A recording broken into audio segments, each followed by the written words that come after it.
আমাদের থেকে অনেক ক্ষুদ্র প্রতিবেশী দেশ ভুটান, যারা আমাদের থেকেই তেল কেনে, তাদের সেখানে পেট্রোলের দাম 65 টাকার কাছাকাছি, যেখানে আমাদের দেশে প্রায় পেট্রোলের দাম 105 টাকার কাছাকাছি।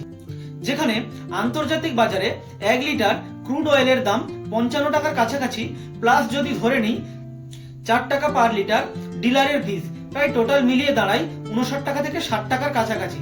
অথচ কোন জাদু বলে সেটি ভুটানে 64 টাকা এবং আমাদের দেশে 105 টাকার কাছাকাছি হয়ে দাঁড়ায়। ওয়েল, এর পেছনে প্রধান কারণ হলো আমাদের দেশের ট্যাক্স ব্যবস্থা বা ট্যাক্সের সিস্টেম।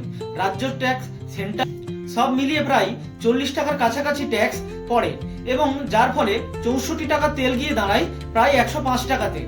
দেশের সরকার মদ, গাঁজা ইত্যাদি সিগারেটের থেকে বেশি টাকা ট্যাক্স কালেকশন করে সরাসরি এই ডিজেল এবং পেট্রোল থেকে। এরকম আরো ইন্টারেস্টিং কন্টেন্টের জন্য চ্যানেলটিকে লাইক, শেয়ার এবং সাবস্ক্রাইব করতে ভুলবেন না।